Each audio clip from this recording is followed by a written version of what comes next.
Buenos días.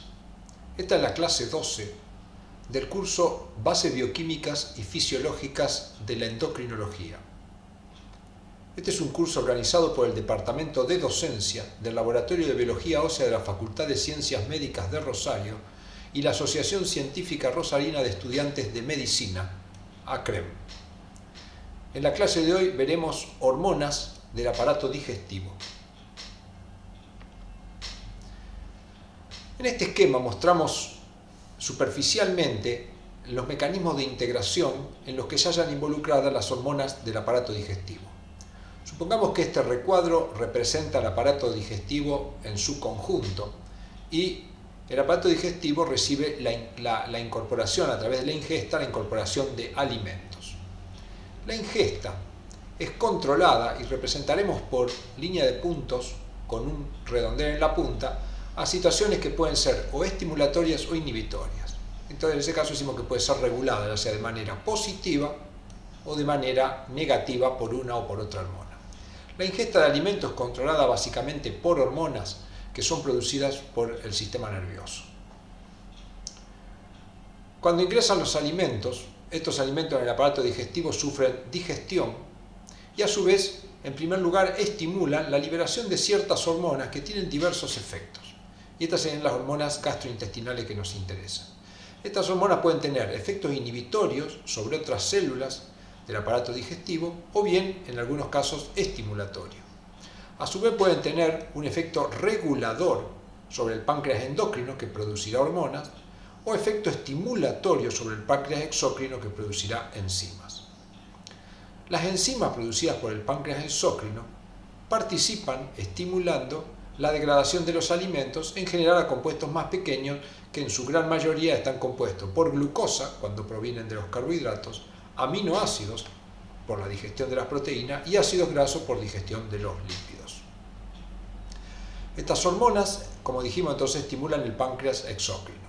También estas hormonas pueden estimular al hígado que produzca bilis, que también es necesario para la degradación de los alimentos, especialmente los lípidos que generan ácidos grasos. Como dijimos recién, las hormonas gastrointestinales pueden regular al páncreas endocrino que producirá hormonas, como la insulina y el glucagón, que tienen un efecto regulador sobre los procesos metabólicos que utilizan glucosa, aminoácidos y ácidos grasos que resultan de la absorción.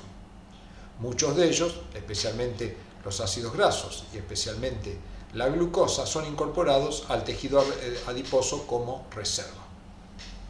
Por su parte, el tejido adiposo también puede producir hormonas que tienen diversos efectos. Entre ellos, uno de los efectos es regular la producción de hormonas por el páncreas endocrino y también estas hormonas pueden regular la captación de glucosa por otros tejidos como el tejido muscular y el mismo tejido adiposo y regular la producción de algunas hormonas del sistema nervioso. Pasaremos ahora a ver esto en detalles y con nombres de cada uno de los componentes. Veamos primero qué ocurre a nivel del estómago. Cuando se produce la ingesta de alimentos, estos alimentos llegan al estómago y especialmente las proteínas tienen un efecto estimulador sobre las células G. La célula G es un conjunto de células con actividad endocrina en el aparato digestivo que ante el estímulo de los alimentos producen gastrina. La gastrina tiene dos efectos fundamentales. Por un lado, es capaz de estimular a las células principales para que produzcan pepsina y la pepsina es la que va a estimular la hidrólisis de las proteínas. Ahora, para que se produzca la hidrólisis de la proteína, primero se necesita la desnaturalización. La gastrina también se encarga de esto por este camino. La gastrina lo que hace es estimular las células enterocromáfines que producen histamina, que activan a las células parietales para que produzcan ácido clorhídrico.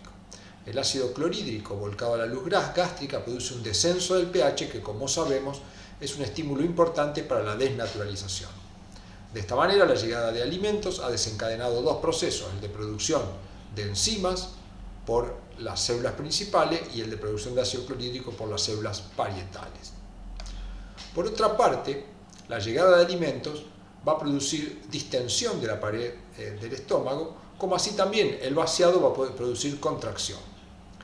Cuando llegan alimentos y se produce distensión, esto estimula la liberación de obestatina. La obestatina es una hormona proteica cuya función es inhibir centros del apetito. Contrariamente, cuando se produce el vaciado del estómago, hay una contracción de la pared, esto estimula la liberación de grelina que estimula centros del apetito. Por su parte, hasta que no se produzca la digestión, el estómago no debería vaciarse. Por lo tanto, el vaciado del estómago básicamente es controlado por la obestatina, que es, como dijimos, una proteína que se libera por la distensión, y también la gastrina tiene un efecto inhibidor del vaciado. Acá vemos en más detalle el proceso digestivo y las células mencionadas. Acá tenemos la célula G, la enterocromafin, la célula principal y la célula parietal. Como dijimos, la llegada de proteínas, acá están representadas las proteínas por un extremo amino y un carboxilo terminal. Las proteínas estimulan a la célula G que produzca gastrina. La gastrina va a actuar estimulando a las células enterocromafines que liberan histamina, que actúa sobre los receptores H2 que se encuentran en las células parietal. Estos receptores van a estimular la exposición de una bomba de potasio-protón que se establece en la membrana y que tira protones hacia la luz gástrica y potasio hacia el interior. Estos protones son acompañados con cloruro y forman ácido clorhídrico. Los protones se originan por la hidratación del dióxido de carbono para formar ácido carbónico y por la disociación en bicarbonato y protón. El bicarbonato es transportado hasta el plasma e intercambiado con cloruro, que es el que se absorbe y es exportado hacia la luz gástrica junto con los protones formando el ácido clorhídrico. El ácido clorhídrico tiene dos funciones, como hemos visto. Por un lado es bajar el pH y permitir la desnaturalización de las proteínas que necesitan hidrólisis, y por otro lado es activar el pepsinógeno, que es una forma inactiva de la enzima y que por descenso de pH se transforma en pepsina. Luego la propia pepsina tiene la función de estimular más formación de pepsina a partir de pepsinógeno, como así también de romper uniones peptídicas en las cuales los aminoácidos que se encuentran involucrados hacia el extremo amino terminal, es decir, aquellos que aportan el carboxilo terminal, son aminoácidos aromáticos. Acá podemos ver, relacionado a la regulación, algunas drogas utilizadas que, por ejemplo, como la ranitidina y la cimetidina, están relacionadas a los receptores H2 de histamina, que son a su vez la histamina dependiente de la presencia de gastrina. Esto se une a los receptores H2.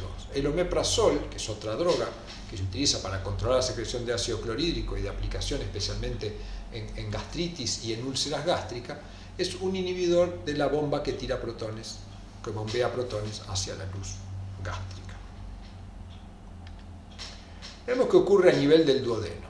Este recuadro que vemos acá representa el duodeno y cuando se produce el vaciado gástrico se vuelca al duodeno un quimoácido que tiene pH ácido, tiene proteínas y aminoácidos y tiene lípidos que van a ser sometidos a la digestión. La presencia del quimoácido tiene varios efectos. Por un lado, estimula a la secreción a las células S y a las células I para que se secreten secretina y colecistoquinina. La secretina tiene un efecto de actuar sobre el páncreas exócrino estimulando la liberación de bicarbonato, que como el bicarbonato es la sustancia básica, va a venir a neutralizar el pH ácido proveniente del estómago. La colecistoquinina, por su parte, va a estimular en el páncreas exócrino básicamente la liberación de enzimas, y estas enzimas son las que van a ser utilizadas en el proceso de la digestión para degradar los triglicéridos, ácidos grasos y glicerol. Y por supuesto, entre las enzimas también tenemos enzimas que rompen las uniones peptídicas de las proteínas y glucosidasa que degradan a los carbohidratos. A su vez, las células de la mucosa gástrica pueden producir un péptido, como sea el péptido I, que tiene un efecto inhibitorio de la producción de enzimas por el páncreas exócrino y de la producción de bicarbonato. Otros péptidos producidos son el BIP, que es un péptido intestinal vasoactivo que tiene efectos sobre la motilidad y el flujo sanguíneo. Por otro lado, las células L producen a partir del proglucagón, 3 proteínas fundamentales que son la oxintomodulina, la glicentina y el GLP-1 o péptido similar al glucagón. Esto tiene diferentes efectos, algunos de ellos regulando los centros del apetito. Como sabemos, si llega quimo al duodeno es porque hemos comido y se va a liberar oxintomodulina y glicentina. Tanto la oxintomodulina como la glicentina, como podemos ver, inhiben los centros del apetito. Por el otro lado, el GLP-1, conocido como incretina, tiene un efecto estimulador de la insulina que va a ser necesaria en los momentos de postprandiales y va a inhibir el glucagón, que es una hormona que actúa básicamente durante el ayuno. Tanto insulina como glucagón, como ya hemos estudiado, es producida por el páncreas endocrino, que a su vez también a partir de un grupo de células puede producir somostatina, que es un inhibidor de tanto la secreción de glucagón como de insulina.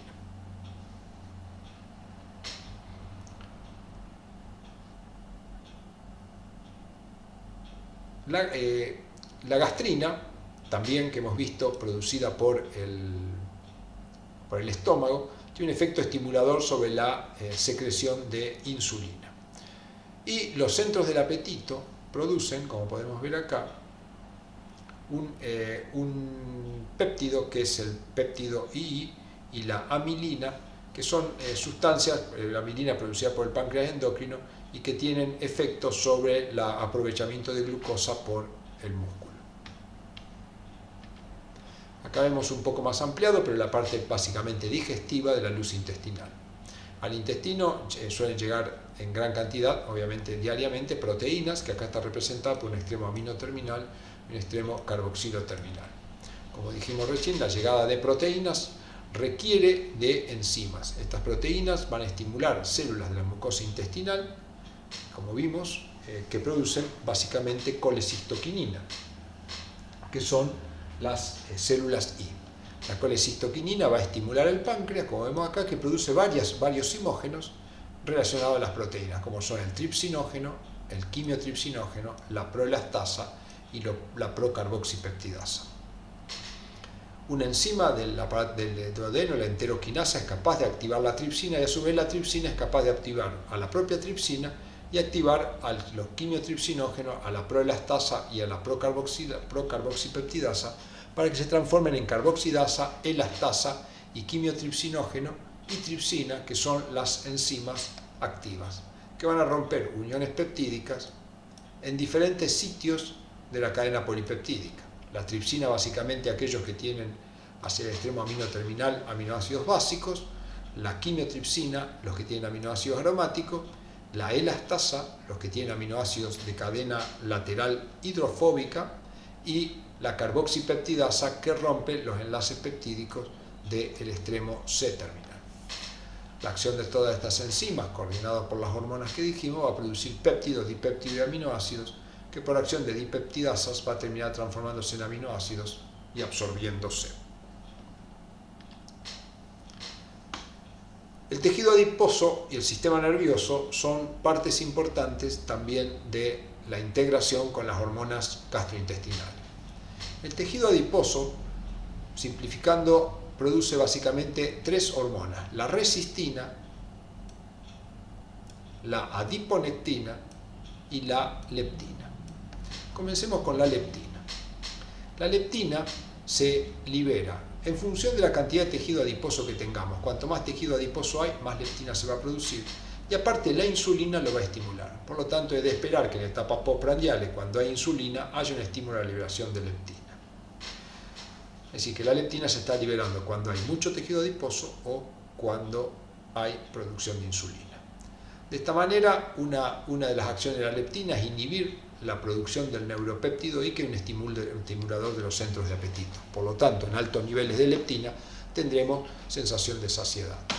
Por otro lado, la leptina estimula la liberación de hormonas de crecimiento, como podemos ver acá, y la hormona de crecimiento, como sabemos, es lipolítica, por lo tanto producirá lipólisis y liberación de ácidos grasos no esterificados a la sangre, facilitando la oxidación de ellos a nivel de los tejidos, especialmente muscular. Por otro lado, la leptina, otro efecto que tiene es estimular una proteína conocida como termogenina, que actúa como desacoplante entre la cadena respiratoria y la fosforilación oxidativa, produciendo la liberación de calor. Veamos qué ocurre. Y otra cosa de la leptina es que inhibe el factor transcripcional PAPAR-gamma, que es un estimulador de la diferenciación de adipocitos, lo cual es razonable. Si el tejido adiposo es abundante y se produce mucha leptina, al inhibir PAPAR-gamma vamos a tener menos diferenciación de adipocitos y freno en el crecimiento de ese tejido. La resistina, como el nombre lo dice, es una hormona relacionada a la resistencia a la acción de los tejidos frente a la insulina. La insulina, como ya sabemos, estimula básicamente a través de receptores GLUT4, básicamente al tejido adiposo estimulando la entrada de glucosa y al tejido muscular estimulando la entrada de glucosa. La resistina justamente actúa, antagónicamente a esos dos procesos. Por otro lado, la adiponectina sería la cara opuesta a la resistina, es una hormona producida por el tejido adiposo que tiene efecto estimulador de la acción de la insulina, y como podemos ver acá, la insulina actúa sobre el músculo favoreciendo la entrada de glucosa y la adiponectina estimula este proceso.